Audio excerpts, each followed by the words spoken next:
договори немаме се уште подпишано, ниту еден денар буџетски пари се уште не е исплатен на компаниите. Значи да сакавме нешто да скриеме, ќе ги подпишавме договорите, ќе ги објавивме резултатите. Значи резултатите се објавени пред да се подпишат договорите, пред да се исплатат средствата. Врз основа на објавените резултати сите имаа можност да видат, да направат увид и да коментираат. При тоа, откако ќе се подпишат договорите, имаме дополнителен контролен механизам, значи парите не се доделуваат одна пред сите, туку се доделуваат квартална. Откако ќе видиме дека самата компанија ги исполнила своите обврски и ги обезбедила своите пари на наменска сметка. Сега, бидејќи имавме доста реакции за одредени компании, дел од компаниите веќе се произнесува, нема да навлегува воопшто во тој сегмент, бидејќи тоа е нивно право, како што е право на секоја компанија да аплицира по критериуми и услови кои се однапред дефинирани, право на секоја компанија се повлече. Меѓутоа, во интерес на транспарентност и кредибилитетот на целиот процес, значи јас ќе ги повикам денеска сите компании од првиот инвестициски бранд да во рок од 15 дена достава до нас изјава во која што ќе потврдат, односно ќе негираат дали имаат, односно ќе се изјаснат дали имаат во својата собственичка структура лице кое што е носител на јавна функција или член на негово потесно семејство. Бидејќи ќе кажам уште еднаш, Фондот за иновации и технолошки развој не е истражна агенција, собственичката структура не е критериум при одлучувањето, меѓутоа во интерес на транспарентноста и кредибилитетот на целиот процес во кој што длабоко верувам, ќе ги повикаме сите компании самите да се декларираат дали имаат во собственичката структура некој кој што е носител на јавна функција. За оние компании кои што ќе го декларираат тоа во рок од 15 дена, како директор на фондот, согласно насоките кои што ги добивме од премиерот во неговата изјава од неделата, ќе побарам од Комитетот за одобрување на инвестициите повторно да ги разгледа тие проекти. Че не можам да наредам, бидејќи комитетот е независно тело, меѓутоа ќе побарам. Дали тие компании кои што ќе декларираат потенцијален конфликт на интерес, навистина ги исполнуваат сите критериуми, да се провери уште еднаш, самиот комитет кој што е донел одлуката, повторно да провери дали се навистина ги исполнуваат сите критериуми, тоа да го соопшти. И се нема застанеме тука, бидејќи ова е едно решение. Второто системско решение ќе биде за следниот јавен повик, постапката е веќе започната, интерно, че ќе предвидиме во самите критериуми за аплицирање да секоја компанија декларира, че при аплицирање, не од после, че секоја компанија декларира дали во својата собственичка структура има лице носител на јавна функција или член на негово потесно семејство. Значи тоа при самото аплицирање ќе се знае и при самото аплицирање во самиот досие за документи, сите што одлучуваат, надворешните соработници комитетот, ќе го имаат тоа во предвид. Јас не би одел понатаму со дополнителни објаснувања, меѓутоа останувам подготвен да одговорам на било кои прашања кои што ќе ги поставите. Повелете.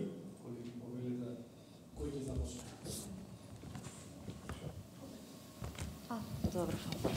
Вака, Елена Милошовска, телевизија 24. Ме интересира конкретно за прашањето повторно околу собственичката структура, бидејќи са бајле го читав правилникот за инструмент за поддршка на конфинансирање на грантовите за микропредпријатија, мали и средни предпријатија. Во правилникот убаво стои, пишува дека собственичката структура на апликантот се достава до директорот на фондот, се доставува за лицата кои што се стручни за евалуација до комисијата. Како тогаш претходно вчера исто така, нели, кога зема ваша изјава, вие изјавивте дека всушност не сте запознани кои други, дали има други владини функционери кои што имаат фирми се вклучени. Сепак доколку, бидејќи треба да биде доставена собственичка структура, значи треба да бидат познати имињата. Благодарам за прашањето. Ако добро ве разбрав, значи собственичката структура не е критериум за оценување. Собственичката структура се зема во предвид кај инструментот иновативност, заради тоа што тамо во тој инструмент се финансираат компании кои што се 50.1% собственост на државјани на Република Македонија. И тоа е критериум. Меѓутоа критериумот е државјанството на собствениците, а не кои се собственици, дали се носители на јавни функции.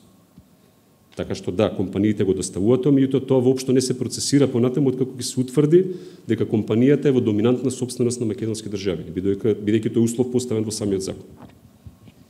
Меѓутоа во правилникот на страна 11 го читав, став 14, односно член 14, став 9 и став 10. Пишува дека тие што се, односно собственичката структура која што се доставува, токму поради тоа за комисијата и стручните лица да утврдат дали имало можеби понатаму конфликт на интереси. Не е точно тоа. Значи само ви кажав, единствена фаза каде што се гледа собственичката структура е административната проверка. Че стручните лица немаат контакт со собственичката структура. Не знам кој правилник го читате и дали тој е ажуриран правилник, меѓутоа по правилникот по кој што ние работиме и се работи планот за економски раст, собственичката структура е критериум само во инструментот иновативност и само да спекна тоа дали собствениците се дали во компанијата доминантни собственици се државјани на Република Македонија. Тоа е све. Ќе може ли да ни кажете кој ги создаваше критериумите, бидејќи разговараме еве за критериумите, тие не се нели создадени од ракав извадени, сигурно некој ги создавал, кој ги создава? Видете, критериумите веќе ги имаме разработено, бидејќи Фондот за иновации и технолошки развој не постои од минатата година, постои 4 или 5 години наназад.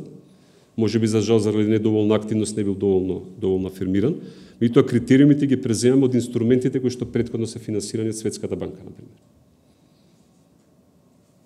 Така што истите критериуми ги пресликавме, истите можности, истите механизми на одлучување ги пресликавме во планот за економски раст кој што за прв пат оваа година го финансира владата. Така што не е нешто што сме седнали, што сме го пишувале сега ние од минатата година, тоа е нешто што е преземено веројатно како светско искуство од претходно. И тие се јавни и транспарентни. Објавени се со самото објавување на јавниот повик. И тоа е не само критериумите наведени, туку имаме евалуацијски грид по кој што постапуваат евалуаторите, така да секој апликант може однапред да види кој критериум колку тежи во самото одлучување. Да биде тоа мериторно од самите евалуатори, туку да биде јавно за сите. Така што компанијата што аплицира точно знае колку тежи критериумот проектен тим, колку тежи критериумот иновативност, колку тежи критериумот квалитетна подготвена апликација или други влијанија. Че за сите тие има различни тежински фактори кои што се предвидени во самиот грид, кој што се следи при евалуација. Сакав само да ве прашам, бидејќи рековте дека во рокот следните 15 дена ги повикувате компаниите нели повторно да се декларираат дали во сопствеништвото имаат носители на јавна функција. Што ќе се случува понатаму? Ете доколку се утврди дека кај некој има. Кај оние кои што ќе декларираат дека во сопственичката структура имаат носител на јавна функција или член на потесно семејство, значи тие ќе ги добиеме како информација од самите компании и реков како директор на фондот ќе побарам, значи не можам да наредам бидејќи комитетот за одобрување на инвестиција на независно тело, ќе побарам од комитетот повторно да ги разгледа тие апликации, да утврди дали се поминати, уште еднаш да ги прегледа, да спекна критериумите и да потврди дека навистина проектите се во ред. За сите останати кои што нема го декларираат тоа, процесот тече редовно. Добар ден, Бојан Становски, Алсат телевизија. Ке имаше ли потреба од ваков прес доколку медиумите не ги дознаја, ете да речем, пикантериите околу собственичките удели во фирмите? Ке бевте ли вие денес ако воопшто не објавивме дел од овие информации тука за да објаснувате каса ова доаѓа како по свадба тапани, сега ќе правиме ќе ја проверуваме собственичката структура, ке имаше ли потреба од ваков прес доколку не објавивме ние воопшто ништо? Па не, јас сум благодарен за можноста што имаме ваков прес, затоа што кажав, воведуваме механизам кој што досега не постоел. Јас не можам да гарантирам, ниту некој мисли дека механизмот е совршен. Меѓутоа можам да гарантирам дека процесот беше транспарентен и дека следевме критериуми кои што се поставени. И можам однапред да ви кажам дека очекувам значителни резултати од ова. Само треба да им даеме шанси на фирмите. Секоја дискусија е добре дојдена заради тоа што на секој следен повик може да учиме од грешките. Пак кажав, ова не е тендер, че ова е јавен повик. Ова не е реализирано до сега. Ова е модел кој што постои во развиените западни економии, меѓутоа во Македонија го немал. Мојата вина како директор и вината на оваа влада е што се охрабрила да воведе нешто што функционира во западните земји. Така што јас прифаќам дека може да има грешка, меѓутоа ајде заедно да учиме од грешки. И пак ќе ви кажам, значи наша одлука беше да го објавиме списокот на компании кои што добиваат средства. Име на компанија, име на проект, колку компанијата добива средства од државата, колку компанијата вложува свои средства, пред да ги подпишеме договорите. Патем договорите уште не се подпишани, кажа. Па да има јавноста увид, па согласно реакциите на јавноста да видиме дали можеби некаде е погрешен. И за тоа се коригирам. Јас ви кажам, сега имаме заштитен механизам, значи го штитиме јавниот интерес, договори не се подпишани, средства не се исплатени, значи го штитиме јавниот интерес и реагираме соодветно. Велам, иницираме во рок од 15 дена сите да ги декларираат дали во собственичката структура имаат или не носител на јавна функција и соодветно ќе реагираме. А веќе во следниот повик тоа ќе се биде систем. И јас верувам дека на наредната пресконференција во септември или во октомври или во ноември кога ќе ги објавуваме резултатите од вториот повик, ова веројатно нема да биде тема. Затоа што веќе ќе имаме превентивен механизам внатре. Ама ние сме отворени и слушаме. И затоа јас кажам, ја не мислам дека ние знаеме се и затоа сме сите тука за да го направиме системот подобар, пошто резултатот е за сите, не е за мене.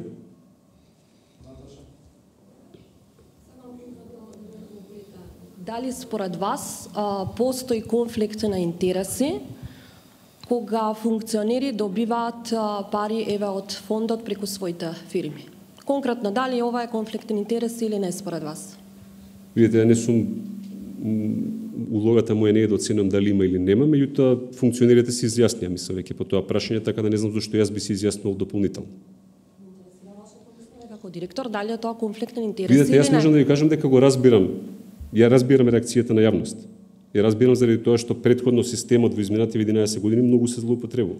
Така што имам потполно разбирање за тоа. И заради тоа покренуваме вакви чекори. И заради тоа, впрочем, веројатно вчера и двајцата функционери се изјаснија дека се повлекува. Зошто вас ви е тешко да одговорите? Ви кажав, имам потполно разбирање за реакција. Рековте имаат рок од 15 дена фирмите да достават дали некој од собственичката структура е носител на јавна функција или па некој нивни близок и ќе побарате, но не можете да наредите на комисијата за повторно истите да ги разгледа дали согласно критериумите кои што ги исполнуваат или не ги исполнуваат може да бидат дел нели од оваа листа. Може ли да кажете или да објавите на некој начин да биде достапно тоа за јавноста кои се во таа комисија која што одлучува, бидејќи спомнавте многу експерти? Дали се јавно достапни нивните тие информации за имињата? Комитетот за одобрување на инвестициите се лица кои што ги именува владата и тие се достапни на нашата веб страница, мислам, уште од ноември минатата година, ако не се лажам, кога беа именувани. Така да имињата и биографиите се достапни на назад веќе 10 месеци. Тоа се секуње таа голема бројка која спомнавте од експерти? Тоа се експерти? 5 лица од Комитетот за одобрување на инвестиции кои што ги именува владата. 80 надворешни стручни соработници кои што ги ангажираме, тоа е во фаза на предселекција, значи не се тие кои што носат финалната одлука. Значи ги ангажираме повторно на јавен повик и доколку доставите барање, може да побараме од нив согласност да ги објавиме нивните имиња, не е спор. Тоа се луѓе кои што се ангажирани во 22 различни области, стручни лица, универзитетски професори, бизнисмени, луѓе што работат во банки, значи поприлично различна група на луѓе. Иначе вкупно се на повикот се одзваа негде околу 260 кандидати, 230 се запишани околу регистар. Луѓе зборувам од Република Македонија. Со оглед на тоа што сите фирми нема да влезат во купот на вашето барање за 15 дена се објават нели оние барања и услови, кажете ни за колку временски период ќе се одолговлече сега целиот овој процес и кога ќе бидат исплатени првите пари на оние фирми кои што ќе се го добијат грантот? Одолговлекувањето на процесот нема да се случи заради тоа што зборуваме за група на фирми што ќе се декларира. Значи јас не знам однапред дали ќе се декларира 2, 3, 5, 10, 15 или повеќе. Искрено и се сомнам дека имаме многу фирми каде што имаме носители на јавни функции кои што се дел од собственичката структура, меѓутоа ќе оставиме 15 дена се изјасна. За сите оние кои што ќе се декларира дека немаат, постапката си тече редовно. Значи ние договорите ќе ги подпишеме и ќе почнеме со реализација на средствата, бидејќи немаме причина зашто да не го правиме тоа, така што инвестицијскиот бран кој што го најавивме сега ќе се продолжи. Значи имаме одговорности према компаниите кои што аплицирале, кои што подготвиле инвестицијски проекти, кои што вложуваат свој пари во проектите, да не ги држиме па тие инвестиции сега, бидејќи реков не се само 2 или 3 фирми во процесот, имаме 79, односно 75 други. Така што тој процес ќе се продолжи. Само уште едно кусо прашање во контекст на Наташа. Дали е според вас во ред, например, ваши блиски преку фирми да конкурираат, со оглед на тоа што во критериумите не е забрането? Да, меѓутоа мене ми е забрането, јас потпишувам изјава за конфликт на интерес, бидејќи јас сум директор на институцијата. Така да не е во ред апсолутно и тоа не е случај. Нема никој конкуриран од ваши блиски? Не. Јас потпишувам изјава за конфликт на интереси, бидејќи сум директор на институцијата. Сузана. Што ќе се случи ако евентуално треба да се повлечат оние фирми каде што има функционери или евентуално представници од семејствата на јавна функција со средствата кои што тие требало да ги добијат? Дали повторно ќе се ефектуираат, повторно ќе биде објавен нов јавен повик или во која насока ќе се пише? Апсолутно ќе се ефектуираат, бидејќи ви споменав, имаме 10,5 милиони евра кои што ги се распределуваат на 79 компании иницијално, меѓутоа имаме листа од уште 80 компании кои што имаат да од страна на комитетот и уште 30 дополнително кои што имаат условено да, за кои што очекуваме согласно најавите од владата дека ќе добиеме дополнителни средства. Така што доколку имаме во првата група компании дел кои што ќе се повлечат заради постоење на можен конфликт на интерес, тие средства автоматски ќе ги искористиме за фирмите кои што се веќе на листа за чекање, бидејќи имаме многу поголем обем на одобрени фирми отколку што реално имаме средства на располагање. Ако добро ве разбрав, Ако добро ве разбрав, значи сакате да кажете дека повторно е оставено на фирмите, иако кај нив се декларира дека има сопствеништво или на носители на јавни функции, дека е оставено повторно тие самите да одлучат дали би се откажали или не. Значи нема механизам со кој вие нема да доделите грант за нив. Не се разбрав, ми изгледа. Значи фирмите кои што во рок од 15 дена ќе се декларираат дека имаат во својата сопственичка структура носител на јавна функција или член на негово семејство, ќе ги добиеме, ќе стигнат. Јас како директор ќе побарам од комитетот повторно да ги разгледаат тие апликации. Да се направи ревизија на тој сегмент од постапката. Доколку комитетот реши дека немало конфликт на интереси, дека се во ред, ќе ги одобриме. Доколку комитетот реши дека имало, нема да се одобрат. Меѓутоа тие ќе ги објавиме кои се секако јавно и повторно останува опцијата и за тие компании, доколку нивните сопственици чувствуваат морална одговорност, да се повлечат. Тоа сега го се стои како опција. Што доколку не пријават дека има? Бидејќи ќе побараме сега официјално од нив, значи секое скривање на фактите си има соодветна законска процедура за тоа. Тоа е веќе сосема друга постапка. Така што да сега ќе ги повикаме самите да се декларираат, доколку некој свесно не декларира, тоа е веќе прекршување на редица други закони.